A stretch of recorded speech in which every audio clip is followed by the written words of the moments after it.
vamos a abordar, como buen viernes que es en la mañana de la diaria, el segmento de adelantos de diaria del fin de semana. Cecilia Álvarez está en la mesa, como habitualmente. ¿Cómo andás, Ceci? Todo bien, ¿cómo andan? Me alegro mucho. Y hoy está José Gabriel Lagos, porque sigue estando de licencia Marcelo Pereira. Y entonces se sumió Gabriel, a quien hoy no le preguntaremos por las cuestiones estrictamente vinculadas a cultura, sino por los destaques de la edición del fin de semana. ¿Cómo andás? Súper bien, súper bien.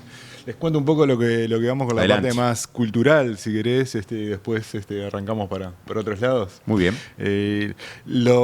Muy interesante entrevista a Isabel Cadenas Cañón, la conductora del podcast De Eso No Se Habla, española, vasca, súper exitosa en España y en Uruguay, y está acá por el Festival de Podcast Sonora, que esta noche entrega sus premios. Sí. Ella va a estar además mañana dando un taller.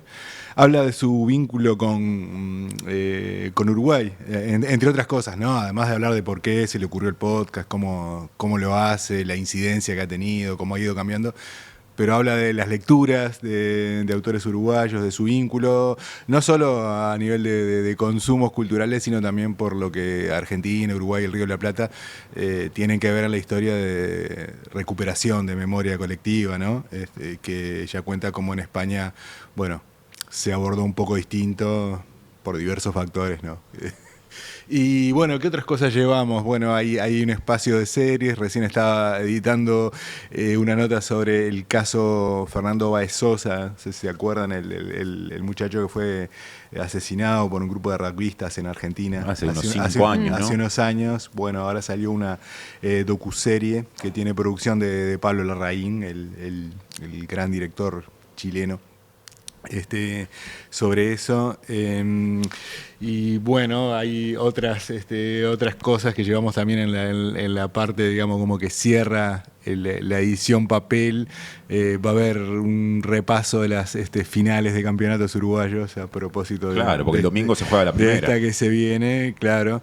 Y en la sección de humor se aborda, entre otras cosas, la palabra del año, cuál va a ser la palabra del año, y el caso Jeffrey Epstein, los archivos, ¿no? No sé si vieron que ahora en Estados Unidos hubo todo un tema porque no los querían liberar, y al final la base de Trump, esto ya estamos fuera de humor, ¿no? Esta es la excusa. Estamos entrando en mundo ya. Sí, entrando en mundo. Vieron que la base, digamos, los apoyos de Trump estaban muy, muy enroscados con liberar los archivos de este empresario y, abusador y organizador de una trama de abusos de menores, ¿no? Y finalmente se le dio vuelta a Trump, y Trump tuvo que permitir, y aparte fue casi unánime, o sea, y hay como mucha expectativa. Bueno, esto por lo menos va a ser abordado desde un punto de vista uruguayo y un poco en broma, pero es un tema que está, ¿no? Bien, sí. Eso pasó en el Congreso de Estados Unidos, sí. Y Trump no va a vetar ni derogar ni nada que se le parezca a la norma. Ya promulgó, claro, ya promulgó, de manera que, eso será público. En otros congresos, por acá, por la vuelta, pasan otras cosas. Sí, quiero mencionar nomás que porque tiene que ver también con la entrevista anterior con Camilo. En Mundo vamos con una entrevista a Thomas Layton, un sociólogo experto en comunicación, que siempre ha estado mirando el mundo desde las izquierdas y los progresismos, sobre justamente la elección en Chile, lo que deja tanto como para la izquierda y cómo qué balance se puede hacer del gobierno de Boric y de esta primera vuelta, y también pone la atención en cómo en esta estrategia de la derecha que fue fragmentada y le salió bien de alguna manera. Y sí, ya metiéndonos en temas nacionales, va a haber contenidos interesantes en educación. Esta semana se discutió mucho sobre los exámenes como medida de evaluación. Vamos a meternos con ese tema. También, se anunció que el dique Mauá se va a abrir al público como espacio público. Vamos también a profundizar sobre eso. ¿Cómo se dio vuelta eso, no? Porque era una cosa que parecía cerrada hace unos años, estaba todo súper encaminado, y fue por pura iniciativa de la sociedad civil, ¿no? Que se empezó a presionar, a mover a los vecinos, a levantar cartas, se sumaron académicos, etcétera, y al final la Intendencia y el Parlamento empezaron a rever, ¿no? Esa sesión que había a Buquebús, ¿no? Es como un final, no sé. Vamos a profundizar. Desde ese punto de vista es como De victoria de algunos colectivos sociales, me parece. Sí, ¿no? sí, un reclamo que surgió muy fuerte y que bueno, que ahora por lo menos está a puertas de ver cómo se concreta la idea de que sea espacio público efectivamente. Y bueno, más en temas nacionales, la verdad que hoy la agenda sorprendió por varios lados y van a haber cosas del día, hablando, ¿no?, de resoluciones para lados contrarios y rápidos, no para lados contrarios, pero bueno, en su momento en 2022, cuando el anterior gobierno presentó la carta para ingresar al acuerdo transpacífico, eso. No voy a decir la sigla porque es un trabalenguas, se veía con un poco de incertidumbre lo que efectivamente fuera a pasar, se hablaba de que no iba a tener consecuencias en el corto plazo y en realidad en 3 años hoy Cancillería anunció que efectivamente Uruguay fue admitido para ingresar en ese acuerdo.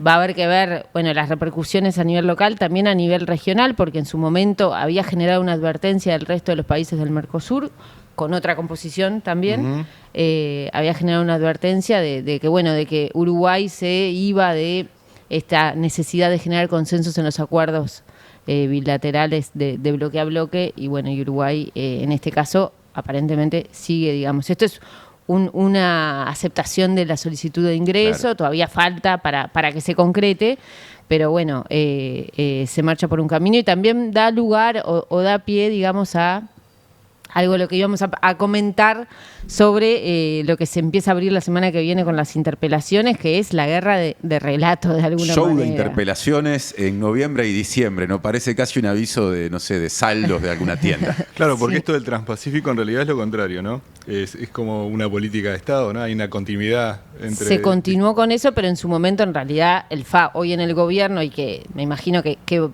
como continuó con esa estrategia, lo va a celebrar, en su momento, siendo oposición, también de alguna manera ponía el freno en que fuera una buena estrategia. Entonces, vuelve, digamos, lo que veíamos también hablando con Gabriel, con las interpelaciones que se van a venir, que empiezan este lunes, que es la interpelación. ¿Sí? 24 de noviembre. Se puede vender. Cristina Lustenberg interpelada, ¿no? Ahí empieza el raíz de interpelación. Primero, a raíz de la situación de Álvaro Danza, el presidente de ACE, que tenía trabajos a nivel privado, la oposición cuestionó, digamos, eso, pero también en ese cuestionamiento de algo formal en cuanto a las incompatibilidades constitucionales, jurídicas, también había un cuestionamiento a algunos, por lo menos así lo ve el oficialismo, ¿no? Algunas iniciativas que el propio Danza había liderado en cuanto a la revisión, las auditorías, que ahora ya pasaron a etapas de investigaciones administrativas con eventuales consecuencias sobre las compras que había realizado ACE en el periodo anterior. Entonces, para la edición de fin de semana vamos a tener una mirada sobre eso, sobre el avance de las auditorías, ahora también de las investigaciones administrativas, y también a nivel político, cómo se da este enfrentamiento y cómo responde el oficialismo a los cuestionamientos sobre Danza. Pero sí lo que veíamos, digamos, también en el caso de Cardama y eventualmente la tercera interpelación que va a ser la de Maía sobre el rol de la JUTEP, hay una especie de los principales conflictos tienen que ver con cosas que pasaron en el gobierno anterior y que el gobierno actual de alguna manera ha puesto en cuestionamiento y generan los contraataques, digamos, de la oposición. No es tanto sobre nuevas iniciativas, lo veíamos también en el caso de Ambiente con la anterior interpelación a Ortuño, ¿no? No hay tanto disrupciones, digamos, a raíz de iniciativas nuevas, sino que el gobierno anterior desandando caminos el gobierno actual, desandando caminos del gobierno anterior, y esa defensa, ¿no?, sobre qué pasó con esa gestión. Defensa es una palabra clave, ¿no? La interpelación a la ministra, en realidad, el miembro interpelante, Javier García, puede llegar a ser el interpelado, es el ¿no? principal involucrado. Sí, esa es una interpelación muy particular. Lo hablamos acá con Óscar Botinelli hace un par de semanas, o una semana en realidad, ¿no? Es una actual ministra de Defensa interpelada por un ex ministro de Defensa cuando hay una gran discusión con respecto a una decisión tomada en ese ministerio en parte durante el gobierno pasado, ¿no? Sí, como que va...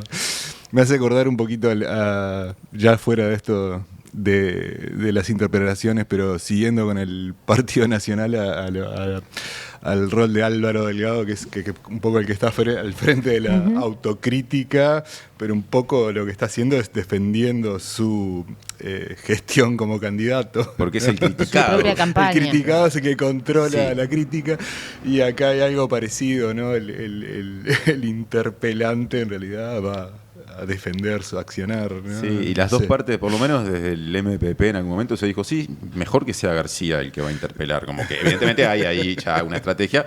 Y tengo entendido, por lo menos se dijo que en un momento cuando había dudas en el Partido Nacional de en qué Cámara hacer la interpelación, García dijo sí que sea en el Senado, es decir, que hay una suerte de juego, ¿no? En el sentido de duelo político, Sí. que veremos cómo transcurre, ¿no? Eso va a ser recién el 8 de diciembre. El 10. ¿El 10? El 10 de diciembre. Bien, porque hubo unos desajustes ahí, capaz que Sí, me quedé primero con la Delgado otra fecha. anunció el 8, pero Ahí está, finalmente eso cambió. después cambió para el 10 y el 16 de diciembre la interpelación a Maía, ¿no? Que Ahí está. la va a llevar por el fallo de la JUTEP vinculado a Danza. A Danza. O sea, el 24 de noviembre, Gerardo Sotero del Partido Independiente va a interpelar a Cristina Lustenberg, ministra de Salud Pública.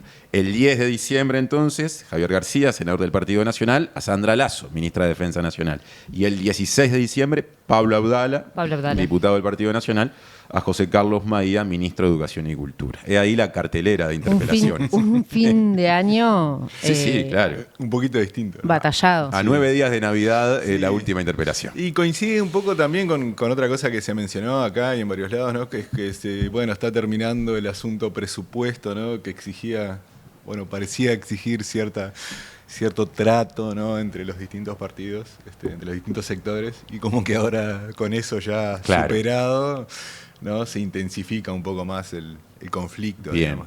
Bueno, podemos poner el punto acá porque son 11 y 4 minutos, ya está por empezar Bandas Sonoras Electores, nuestra propuesta de lunes, miércoles y viernes a las 11, así que a quedarse en la mañana de la diaria, mejor dicho, en la diaria radio, porque estamos terminando el programa, durante el día, y ni que hablar el sábado, diaria de fin de semana, mucha información, y les espero por acá la semana que viene, a vos por partida doble y a vos el viernes que viene, Ceci. Buenísimo, aquí Bien. estaremos.